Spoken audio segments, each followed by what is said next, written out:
Welcome to my channel. It's called Lunasa. What Florence Scovel Shinn teaches us is that our inner world shapes our outer world. It starts with us, and then we see it reflected in the world around us. Florence describes it as the idea that what we're imagining gets externalized in our affairs. She also says that we meet our creations in our outer world. These quotes all come from chapter 1 of her book, The Game of Life and How to Play It. I think of this as a nod to the Bible, Genesis and John, as both show this process.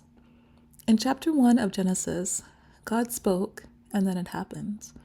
Or as Florence puts it, he met his creations in his outer world. God said, "Let there be light," and there was light. "Let there be dry ground," and there was dry ground. And God said, "Let there be an expanse in the midst of the water, and let it separate the waters from the waters." And so it was. This is also a nod to John 1. In the beginning was the Word, and the Word was with God, and the Word was God. He was in the beginning with God. All things were made through him, and without him nothing was made that had been made.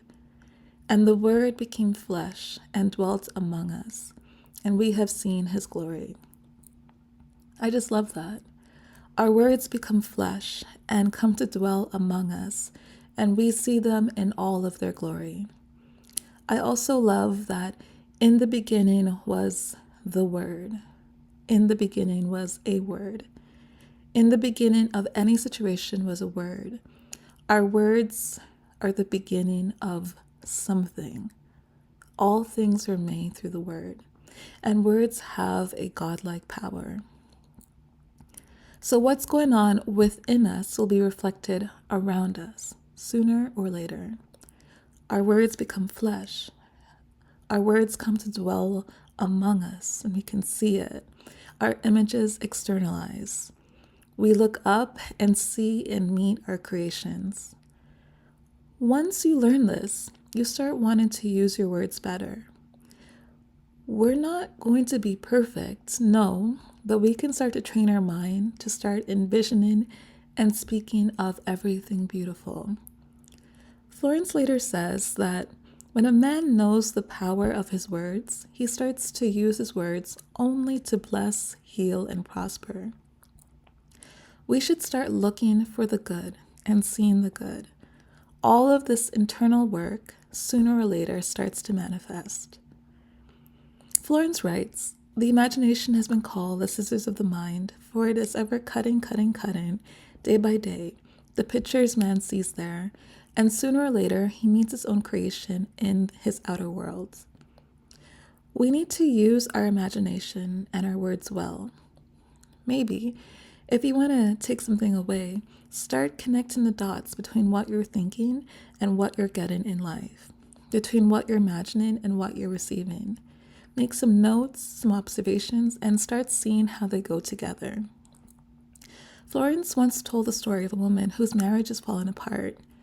She spoke to the wife, and the wife soon realized that she had said that she wanted to be alone, and she didn't want to be in the marriage. Now that separation was underway. And having realized that, with the help of Florence, the wife relaxed and realized that she still agreed and wanted that separation. So remember, sooner or later our words become flesh, and we will meet them and see them in their glory.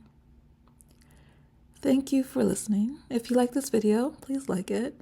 It tells me that this is the kind of thing that you want to hear more of. And if you have something to say in response, leave a comment. I'll see it and reply. I'll leave one of my favorite videos, one of my favorite songs for you to enjoy. It's Lizzie Shell's "Carry Me." And I'll leave a link of another video of mine that I think you will enjoy. I hope you are having a wonderful morning, a wonderful afternoon, or a good evening wherever you are. And again, thank you for listening, and I'll see you next time.